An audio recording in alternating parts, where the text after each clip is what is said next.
அனைவருக்கும் வணக்கம். வாங்க கதைக்கு போகலாம். இரவு 8 மணிக்கு மேலாகியும் கல்லூரியில் வேலை பார்க்க சென்ற சுகுணா வீட்டுக்கு திரும்பவில்லை. பெற்ற மனம் பதற்றமடைந்தது. வங்கி ஒன்றிலே வேலை பார்க்கும் சுகுணாவின் தங்கை சாவித்திரியே 6 மணிக்கெல்லாம் திரும்பிவிட்டாள். எங்க போயிருப்பா தெரியுமாடி? சினிமாவுக்கு போனா கூட சொல்லிட்டு போவாளே என்று தன் இளைய மகளை கேட்டாள் மீனாட்சி அம்மாள். சாவித்ரி அதை காதில் வாங்கி கொண்டதாகவே தெரியவில்லை. அவளுக்கு 30 வயது, சுகுணாவை விட 4 வயசு குறைவு. சுகுணாவின் அலட்சியமான போக்கு அங்கே நாற்காலியில் உட்கார்ந்து கொண்டிருந்த அப்பா வைத்தீஸ்வரனுக்கு கோபமூட்டியது. உன்னை தாண்டி கேட்குறா, சுகுணா எங்க போயிருப்பான்னு தெரியுமோ என்றார் வைத்தீஸ்வரன். தன் அப்பாவை சுட்டெரித்து விடுபவள் போல பார்த்தாள் சாவித்ரி. அவள் பார்வையில் இருந்த கனல் அவரை திடுக்கிட வைத்தது. அந்த குடும்பத்தின் ஆட்சி பீடத்திலிருந்து அதன் சர்வாதிகாரியாக விளங்கிய வைத்தீஸ்வரனுக்கு இது வழக்கத்துக்கு மாறான அரைக்கூவல். 4 காசு சம்பாதிக்க தொடங்கிட்டாலே இப்படி ஒரு அலட்சியம் வந்துடுறது என்று நினைத்து கொண்டார். தெரிஞ்சா சொல்லேண்டி. தெரியாது என்று முகத்தில் அடிப்பது போல் பதில் சொல்லிவிட்டு தன் அறைக்குள் புகுந்தாள் சாவித்ரி. சுகுணா வேலை பார்த்து வந்த பெண்கள் கல்லூரி அவர்கள் வீட்டுக்கு பக்கத்தில்தான் கடற்கரையில் இருந்தது. 4 மணிக்கு கல்லூரியை மூடினால் 4:30-5க்கெல்லாம் வந்து விடுவாள். ஓரிரு மாதங்களாக சுகுணா அவ்வப்போது 6 மணி என்றும் 7 மணி என்றும் தாமதமாக வரத் தொடங்கினாள். உடன் வேலை பார்க்கும் தோழிகளோடு கடற்கரையில் பொழுது போக்கினாளாம். அப்போதெல்லாம் அவள் அப்பா வைத்தீஸ்வரனுக்கு அவளை கடிந்து கொள்ள தோன்றவில்லை. விவரம் தெரியாத பெண்ணல்ல சுகுணா. 34 வயதை தாண்டியவள். நடப்பது 35. எம்எஸ்சி படித்துவிட்டு 10 ஆண்டுகளாய் கல்லூரியில் கணக்கு சொல்லிக் கொடுக்கிறாள். மாதம் தவறாமல் அப்பா கையில் கொண்டு வந்து 1300க்கு மேல் கொடுப்பவளை எப்படி கடிந்து கொள்வதே? இன்னைக்கு அவ வாசப்படிய மிதிக்கட்டும் சொல்றேன் என்று குமுறினார் அப்பா. இன்றைக்கு அவர் அவளை சும்மா விடப் போவதில்லை. இந்த ஜென்மத்துக்கு அவளுக்கு நினைவில் இருப்பது போல் அவளை தண்டிக்கப் போகிறார். தனியார் துறை நிறுவனம் ஒன்றில் வேலை பார்த்த அவருடைய பிள்ளை சந்துருவும் வேலை முடிந்து வீடு திரும்பிவிட்டான். சந்துருவுக்கு 40 வயசு இருக்கும். அவன் ஒருவனுக்குத்தான் அந்த குடும்பத்தில் கல்யாணம் நடந்திருக்கிறது. 2 பெண் குழந்தைகள் அவனுக்கு. சுகுணாவை காணாததால் ஏற்பட்ட அமளியில் சந்துருவோ அவன் மனைவி சீதாவோ அவ்வளவாக அக்கறை காட்டவில்லை. அப்பா அதை பற்றி அவனுக்கு ஏதாவது வேலை சொன்னால் அதை கேட்கலாம் என்று இருந்தான். காலகாலத்தில் பண்ண வேண்டியதை பண்ணலன்னா இப்படியெல்லாம் தான் நடக்கும் என்று தன் கணவன் காதில் மட்டும் விடும்படியாக சொல்லிவிட்டு தன் கைவேலையை பார்க்கலானாள் சீதா. அதெல்லாம் அப்பாவுக்கு தெரியும், நீ வாய மூடு என்றான் சந்திரோ. மணி 9 ஆகிவிட்டது. இன்னும் சுகுணா வரவில்லை. தாயார் மீனாட்சி அம்மாள் பதறத் தொடங்கினாள். தகப்பனாரின் கோபம் கொழுந்து விட்டெறிந்தது. கல்யாணமாகாத வயசு பொண்ணு ஒருத்தி இன்னும் வீட்டுக்கு திரும்பவில்லை என்பதை எப்படி அக்கம் பக்கத்தில் வாய்விட்டு சொல்லி விசாரிப்பது? சுகுணாவுடன் அதே கல்லூரியில் வேலை பார்த்த திருமதி மரகதம் அடுத்த தெருவில் குடியிருந்தாள். கல்யாணம் செய்து கொண்டு கணவனோடும் குழந்தைகளோடும் வாழ்பவள் அவள். மரகதத்தை கேட்டு பார்க்கலாம் வர்றேலா என்று அழைத்தாள் மீனாட்சி அம்மாள். பொறு, சினிமாவுக்கு போயிருந்தா 9:30க்கெல்லாம் வந்துடுவாள், பார்க்கலாம். வைத்தீஸ்வரன் யோசனை செய்தார். அன்றைக்கு முதல் தேதி. சம்பளம் வாங்கும் நாள். 1300 சில்லறையும் அப்படியே கொண்டு வந்து அப்பாவிடம் கொடுக்கும் வழக்கமுள்ளவள் சுகுணா. அந்த குடும்பத்தில் சந்துரு, சாவித்ரி எல்லாருமே அப்படித்தான். சம்பள நாளன்று மட்டும் அவர்கள் நேரே வீட்டுக்கு வந்துவிட வேண்டும் என்பது அவர் கட்டளை. கட்டளையை மறந்து கல்லூரியில் வேலை பார்க்கும் சிநேகிதிகளோடு சேர்ந்து சினிமாவுக்கு போய்விட்டாளோ? வரட்டும் சொல்றேன். அந்த குடும்பம் அப்பா குடும்பம். அவர் கிழித்த கோட்டை யாரும் அங்கே தாண்டுவதில்லை. மீனாட்சியம்மாள், சந்துரு, சுகுணா, சாவித்ரி முதலிய எல்லாருமே வாயில்லா பூச்சிகள். சந்துருவின் மனைவி சீதா மட்டும் இதற்கு விலக்கு. சந்துரு, சுகுணா, சாவித்ரி ஒவ்வொருவருக்குமே 1000க்கு மேல் சம்பளம். 400 ரூபாய் ஓய்வூதியமாய் பெற்று வந்த வைத்தீஸ்வரன் சுமார் 4000 ரூபாய்க்கு மேல் வரவு செலவு நடத்தி வந்தார். அவரவருக்கு வேண்டிய பணத்தை வேண்டிய போது அப்பாவிடம் கேட்டு வாங்கி கொள்ள வேண்டும். பிறகு செலவுக்கு கணக்கும் சொல்ல வேண்டும். மணி 10 ஆயிற்று. சினிமாவுக்கு போயிருந்தால் சுகுணா இதற்குள் திரும்பியிருக்க வேண்டும். வாயிலும் வயிற்றிலும் அடித்து கொள்ள தொடங்கினாள் மீனாட்சி அம்மாள். கிளம்புங்கோ, மரகதம் டீச்சரை கேட்டு பார்க்கலாம். துண்டை உதறி தோளில் போட்டுக்கொண்டு கால்களில் செருப்புகளை மாட்டிக்கொண்டு மனைவியோடு புறப்பட்டார் வைத்தீஸ்வரன். இந்த நிலைக்கு தம்மை கொண்டு வந்த பெண்ணின் மீது அவருக்கு ஆத்திரமாக வந்தது. ச்சே, என் பேரை கெடுக்க இப்படியும் ஒரு பெண்ணா? அடுத்த தெருவில் இருந்த மரகதத்தின் குடும்பத்தார் அனைவரும் விளக்கை அணைத்துவிட்டு படுக்க போய்விட்டார்கள். கதவை தட்டி காலிங் பெல்லை அழுத்தி எப்படியோ மரகதத்தையும் அவள் கணவரையும் எழுப்பிவிட்டாள் மீனாட்சி அம்மாள்.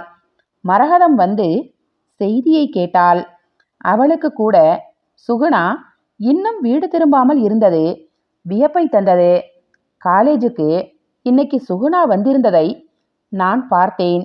கிளாஸ் எடுத்த நேரம் போக அவளும் தேவகியும் தான் ஒன்னா இருப்பாங்க. ஒருவேளை தேவகியோட வீட்டுக்கு போயிருப்பாளோ என்னவோ. காலையில கூட அவங்க 2 பேரையும் ஒன்னா சந்திச்சேன். தேவகியின் வீட்டு விலாசத்தை மரகதத்திடம் கேட்டபோது அது அவளுக்கு தெரியவில்லை. புரசைவாக்கத்திலிருந்து அவ வர்றா. தெருவோ வீட்டு நம்பரோ தெரியாது. மீனாட்சி அம்மாளுக்கும் வைத்தீஸ்வரனுக்கும் தேவகியை நன்றாக தெரியும். சுகுணாவுடனோ அல்லது சுகுணாவை தேடிக்கொண்டோ முன்பெல்லாம் அவள் அடிக்கடி வீட்டுக்கு வந்திருக்கிறாள். சுகுணாவை விட 7-8 வயது பெரியவள். போன வருஷம் அவளுக்கு கல்யாணம் நடந்ததிலிருந்து அதிகமாக அவளை வீட்டு பக்கம் காணோம். கவலைப்படாதீங்க, தேவகிக்கு தெரியாம சுகுணா எங்கேயும் போயிருக்க மாட்டா.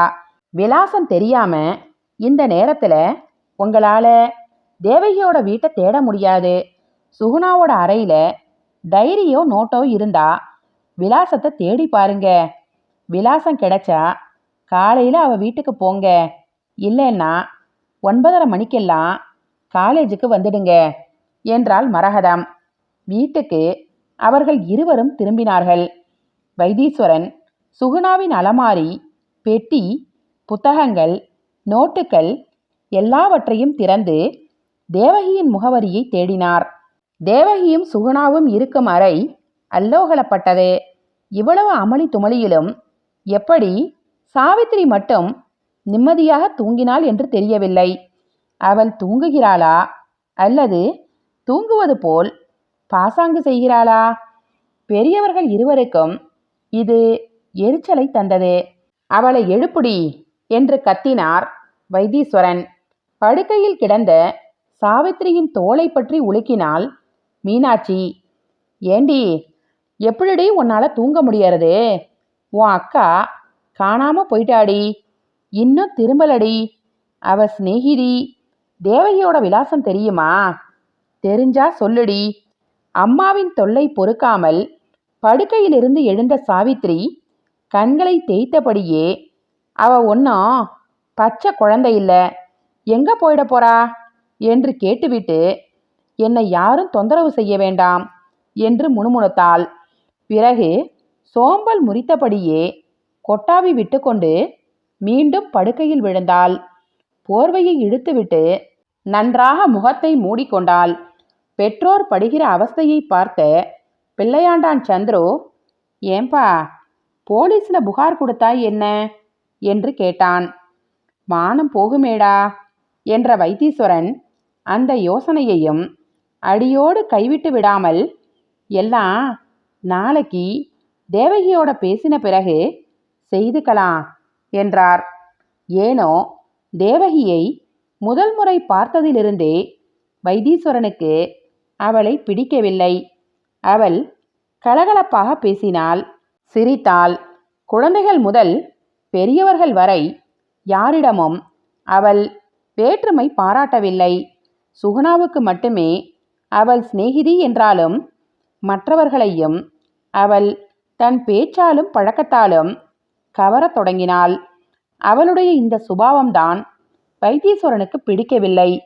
அவர் குடும்பத்தில் யாருமே வாய் திறந்து தேவையில்லாமல் பேச மாட்டார்கள், சிரிக்க மாட்டார்கள், அசட்டுத்தனமாய் கலகலப்பாய் பழக மாட்டார்கள். வாயில்லா பூச்சிகளாய் அளவுக்கு மீறிய கட்டுப்பாடோடு நடந்து கொள்வதுதான் அவர்கள் பழக்கம். என்று முகத்தை வைத்து கொண்டிருப்பதே குடும்ப கௌரவம் என்று அவர்கள் நினைத்தார்கள். இந்த ஒழுங்கையும் கட்டுப்பாட்டையும் இவள் குலைத்து விடுவாள் போலிருக்கிறதே என்று அப்போதே பயந்தார் வைத்தீஸ்வரன். அவர் பயந்தது நடந்துவிட்டது. வயசு பொண்ணு ராத்திரியில வெளியில தங்குறான்னா என்ன துணிச்சல் அவளுக்கு? இரவு 2 மணி வரையில் அந்த வீட்டில் எரிந்த விளக்குகள் அதற்கு மேல் அணைந்து விட்டன. சந்துரு தன்னுடைய அறைக்குள் நுழைந்தபோது அவன் காதோடு காதாக, நம்ம அகத்துல பொண்ணு காணாம போனாப்ல, வேற யாரோட அகத்துலையாவது புள்ள காணாம போயிருப்பான், நீங்க பேசாம தூங்குங்கோ என்றாள் அவன் மனைவி. சி, வாய மூடு என்று தனிந்த குரலில் அவளை கடிந்து கொண்டவன், சீதா சொல்வதிலும் உண்மை இருக்குமோ என்று எண்ணி கலங்கினான். உங்க அப்பாதான் சுகுணாவுக்கு 15 வருஷமா ஜாதகம் பார்க்கறாரே, அந்த பொண்ணு தான் என்ன செய்வா? உலகத்துல இருக்கிற ஒரு ஜாதகம் கூடவா பொருந்தி வரல? எனக்கு தெரிஞ்சு இதுவரை 20 வரனை தட்டி கழிச்சாச்சு. வரன் கிடைக்கிறது குதிரை கொம்பாய் இருக்கிற இந்த காலத்துல இந்த ஆத்துல இப்படி ஒரு அக்கிரமம் நடந்துருக்கு என்றாள் அவள் ஆத்திரத்துடன். சந்துருவுக்கு இது சுருக்கென்று தைத்தது. இதுவரை அப்பாவுக்கு அடங்கிய பிள்ளையாகவே, ஒரு வகையில் மனித இயந்திரமாகவே காலத்தை கடத்திவிட்டவன் அவன். தான் உண்டு, தன் வேலை உண்டு என்று 40 வயது வரை ஓட்டிவிட்டான். குடும்ப பொறுப்பு, குடும்ப நிர்வாகம், வரவு செலவு, கொடுக்கல் வாங்கல் எல்லாமே அவன் அப்பாதாம். அவன் மனைவி கொஞ்சம் வாய் துடுக்கு என்பதற்காகவும் நிறைய வரதட்சணை கொடுத்து அவள் சந்துருவை கல்யாணம் செய்து கொண்டிருக்கிறாள் என்பதற்காகவும் அவளுக்கு அங்கே தனி சலுகை உண்டு. கிட்டத்தட்ட சந்துரு சம்பாதிக்கும் பணத்தின் அளவை கணக்கு பார்த்து தங்களுக்காக ஆகும் குடும்ப செலவு போக பாக்கியை அவள் தன் மாமனாரிடமிருந்து கறந்து விடுவாள். இப்படி ஒரு குடும்பத்தில் எப்படி புத்திசாலித்தனமாக பிழைக்க வேண்டும் என்பது அவளுக்கு அத்துப்படியாகி இருந்தது. சிறுக சிறுக தன் பெண்களின் கல்யாணத்துக்கு என்று பாத்திரம் பண்டங்கள் வாங்கி சேகரிக்க தொடங்கினாள். தங்க நகைகள் கூட அவ்வப்போது செய்து வைக்க முற்பட்டாள். ஆனால் 30 வயசும் 35 வயசும் ஆன என்னோட தங்கைகளுக்கு... சந்துரு பெருமூச்சு விட்டான். முதல் முறையாக அன்று அவனுடைய மனசாட்சியின் கதவுகளை தட்டி திறந்துவிட்டாள் அவன் மனைவி சீதா. அவனுக்கு உறக்கம் வரவில்லை. சகோதர பாசம் அவன் கண்களை கலங்க வைத்தது. சுகுணாவின் அழகு, வயது, படிப்பு, உழைப்பு, வருமானம் இவ்வளவையும் அவன் எண்ணி பார்த்தான். சீதாவை போல் குடியும் குடித்தனமுமாய் குழந்தைகளை பெற்றுக்கொண்டு தன் கணவனுடன் வாழ்ந்திருக்க வேண்டியவள் அல்லவா அவள்? 2 பெண் குழந்தைகளுக்கு தகப்பனாகிவிட்ட அவன் தன்னுடைய நிலையை நினைத்து அவமானப்பட்டான். பெண்களை பெற்ற ஒவ்வொருவரும் வரனை தேடி அலைந்து கொண்டிருந்த போது வரன்கள் சுகுணாவை தேடி முன்பெல்லாம் வந்து கொண்டிருந்தார்கள். அவளுடைய அழகும் படிப்பும் மட்டுமல்லாமல் அவளுடைய மாத சம்பளமும் ஒரு காரணமாக இருந்திருக்க வேண்டும். 30க்கு மேல் அவளுக்கு வயதான பின்னர் அவளை நாடி வரும் வரன்களின் எண்ணிக்கை குறையத் தொடங்கியது. அப்படி வந்த ஒரு சிலவற்றையும் வழக்கம் போலவே நட்சத்திரம் சரியில்லை, லக்கினம் ஒத்துவரவில்லை, கோத்திர பொருத்தமில்லை என்று சாக்கு போக்கு சொல்லியே தட்டி கழித்து வந்தார் அப்பா. ஜாதக பொருத்தம் பார்ப்பதில் மற்ற ஜோதிடர்களை அவர் நம்பியதாக தெரியவில்லை. தாமே ஒரு கை தேர்ந்த ஜோதிடர் என்றும் சொல்லிக் கொண்டார். வருடம் தவறாமல் 1 மாத காலமாவது அவர் மீனாட்சியம்மாளை அழைத்து கொண்டு புண்ணிய தீர்த்தம், கோயில், குளம் என்று வெளியூர்களுக்கு கிளம்பிச் செல்வார். தமிழ்நாட்டு கோயில்கள் காசி, கயா, ஹரித்வார், பத்ரிநாத், பூரி, பிருந்தாவனம் என்று எங்கெல்லாமோ போய் வருவார். சேத்ராடனத்தில் அப்படி ஒரு பைத்தியம் அவருக்கு. தாராளமாக செலவு செய்து வசதியாக தம் பயணத்தை கவனித்துக் கொள்வார். தூக்கம் வராமல் சந்துரு புரண்டு புரண்டு படுத்தான். அவனுடைய தூக்கத்தை தொலை தூரத்துக்கு விரட்டியடித்த அவன் மனைவி சீதா அருகிலேயே நிம்மதியாக தூங்கிக் கொண்டிருந்தாள். சுகுணாவுக்கும் சாவித்திரிக்கும் மட்டும் ஆசாபாசங்கள் விட்டா போய்விடும். மாதம் தவறாமல் 2 பெண்களும் அப்பாவிடம் சுமார் 2500 ரூபாய்க்கு மேல் கொடுத்து கொண்டிருந்தார்கள். அவர்களுக்கு கல்யாணம் செய்து வைக்க அப்பா நினைத்திருந்தால் அதற்கான முன்னேற்பாடுகளை இதற்குள் அவர் செய்து வைத்திருக்க வேண்டும். நகை நட்டுக்கள், பாத்திரம் பண்டங்கள் வாங்கியிருக்க வேண்டும். கல்யாணத்துக்கோ அத்துடன் வரும் மற்ற செலவுகளுக்கோ பணம் சேமித்து வைத்திருக்க வேண்டும். அதற்காக அவர் தம் கையை அறுத்து கொண்டு கஷ்டப்பட வேண்டியதில்லை. அந்த பெண்களின் சம்பாத்தியத்தில் மிச்சப்படுத்தியே இவ்வளவும் செய்திருக்கலாம். ஆனால் ஒருவேளை இப்படியும் இருக்குமோ? அப்பா அவர்களுடைய வருமானத்தை வைத்துக்கொண்டு கடைசி வரை தம் காலத்தை வசதியாக ஓட்டிவிடலாம் என்று நினைக்கிறாரோ? ச்சே, அப்பா நல்லவர். இப்படி சுயநலமாக இருக்க மாட்டார். பொழுது விடிந்தது. இமையோடு இமை மூடவில்லை சந்துரு. வழக்கமாக 5 மணிக்கெல்லாம் வீட்டு வேலைக்கு வந்துவிடும் நாகம்மாள் அன்று பார்த்து வேலைக்கு வரவில்லை. நாகம்மாளுக்கு ஒரே பிள்ளை. 4 வீடுகளில் கடுமையாக வேலை பார்த்து எப்படியோ அந்த பிள்ளையை BA வரையிலும் படிக்க வைத்து விட்டாள். அவளால் படிக்க வைக்கத்தான் முடிந்ததை தவிர அவனுக்கு வேலை தேடி கொடுக்க முடியவில்லை. வேலையில்லா பட்டதாரியாக 10 வருடங்கள் அலைந்து திரிந்த அவன் காலையில் வீடு வீடாக சென்று செய்தித்தாள் போட்டான். தாயார் வேலை பார்த்த வீடுகளுக்கு மாதச்சாமான்கள் வாங்கி போட்டான். யார் என்ன வேலை சொன்னாலும் தட்டாமல் செய்தான். கடைசியில் வேலையில்லா பட்டதாரி என்ற முறையில் அவனுக்கு ஒரு புது குடியிருப்பை ஒட்டி அரசாங்கம் ஒரு பெட்டிக்கடை ஒதுக்கியிருந்தது. கடையில் வியாபாரம் செய்ய முனைந்து விட்டான். என்னோட பிள்ளை கடையில சுமாரா வியாபாரம் நடக்குதம்மா. நான் கூட வேலையை விட்டு நின்னுக்கலாம்னு பார்க்கறேன். என் வயசான காலத்துல அவனுக்கு பொங்கி போட்டா போதும்னு தோணுது என்று 2 நாட்களுக்கு முன் மீனாட்சி அம்மாளிடம் சொல்லிக் கொண்டிருந்தாள் நாகம்மாள். ஆனால் 10 வருடமாக அந்த குடும்பத்துக்கு பாடுபட்ட நாகம்மாள் முதல் நாள் வந்தபோது கூட ஏதும் சொல்லாமல் இப்படி திடீரென நின்று விடுவாள் என்று மீனாட்சி அம்மாள் எதிர்பார்க்கவில்லை. மாமியும் மருமகளும் சேர்ந்து காலை நேரத்து வீட்டு வேலைகளை கவனிக்க முற்பட்டார்கள். சந்துரு அன்று தன் அலுவலகத்துக்கு செல்வதாக இல்லை. அன்று ஒரு நாள் விடுமுறை கேட்டு ஒரு கடிதம் எழுதி வைத்தான். யாரிடமாவது அதை கொடுத்து அனுப்ப வேண்டும். காலையில் எழுந்து குளித்துவிட்டு காப்பி குடித்தான். பிறகு தன் அப்பாவிடம் வந்து, புறப்படுங்க, சுகுணாவை தேடி கண்டுபிடிக்கணும் என்றான். நீ ஆபீஸுக்கு போ, நான் காலேஜுக்கு போய் தேவகியிடம் விசாரிக்கிறேன். சுகுணா காலேஜுக்கு வந்திருக்காளான்னு பார்க்குறேன். நானும் வர்றேன் என்றான் பிடிவாதம் தொனிக்கும் குரலில். என்னடா இது? ஆமா, கிளம்புங்க சீக்கிரம்.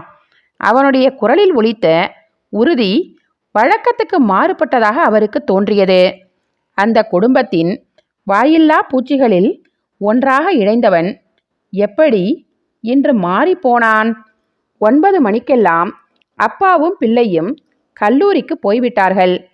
சென்ற சிறிது நேரம் கழித்து தேவகி அங்கு வந்தாள்.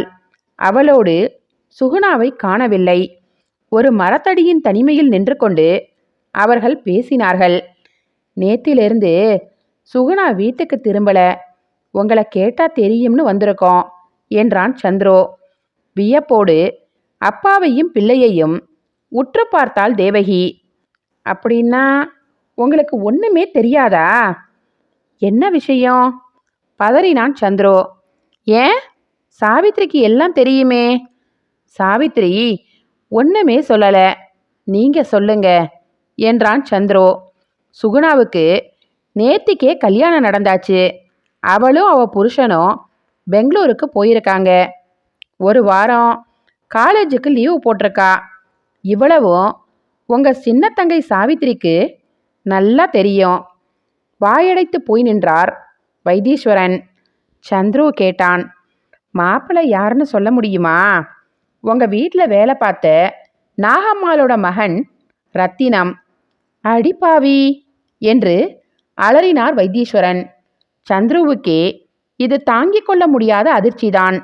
அவன் கண்களிலிருந்து சொட்டு சொட்டாய் நீர் உதிர்ந்தது. ஊர் கூடி உற்றம் சுற்றம் கூடி மேலதாளம் ஊர்வலம் விருந்துகளோடு மிக சிறப்பாக நடைபெற்ற தன் கல்யாணத்தையும் அவள் கல்யாணத்தையும் அவன் ஒப்பிட்டு பார்த்தான். அதுவும் ஒரு வேலைக்காரியோட மகனையா அவள் கல்யாணம் பண்ணிக்கணும்? செய்தியை ஜீரணிப்பது அவனுக்கு மிகவும் கஷ்டமாகத்தான் இருந்தது. ரத்தினத்தை எனக்கும் தெரியும். யோக்கியமான பிள்ளை, கடுமையான உழைப்பாளி. சுகுணா அந்த பிள்ளையோட சந்தோஷமா வாழ போறா. அவளுக்கு பிறக்கிற குழந்தை குட்டிகளுக்கு அவர் செய்ய வேண்டிய கடமைகளை பொறுப்போடு செய்வார் என்றாள் தேவகி. தேவகி கடைசியாக சொன்ன சொற்கள் வைத்தீஸ்வரனின் நெஞ்சில் ஈட்டிகளாய் பாய்ந்தன. சந்துரு பேச நாய் எழாமல் தடுமாறினான். எங்கே இருந்தாலும் சுகுணா சந்தோஷமா வாழட்டும். சந்துரு வானத்தை நோக்கி கைகூப்பினான். என்னடா சொன்ன? இத இப்படியே விடப்போறேன்னு நினைச்சியா? தாவி குதித்தார் வைத்தீஸ்வரன். வாங்கப்பா போகலாம் என்று தன் வாழ்க்கையில் முதன்முறையாக அப்பாவை அதட்டினான் பிள்ளை. போய் முதல் வேலையா சாவித்திரிக்கு ஒரு வரனை பார்ப்போம். இந்த தை மாசத்துக்குள்ள அவளுக்கு கல்யாணம் நடந்தாகணும். வரன் பார்க்குற வேலையையும் ஜாதகம் பார்க்குற வேலையையும் நான் கவனிச்சுக்கிறேன். நீங்க சிரமப்பட வேண்டாம். சந்துருவின் பேச்சு அவருக்கு வெறும் பேச்சாக ஒலிக்கவில்லை. அந்த குடும்பத்தின் வரலாற்றில் ஒரு தலைகீழ் மாற்றம் நடந்துவிட்டது. வாயில்லா பூச்சிகளாக அவரால் வளர்க்கப்பெற்றவர்கள் இப்போது வாய் பெற்றுவிட்டார்கள். கதை முடிந்தது. நன்றி, வணக்கம்.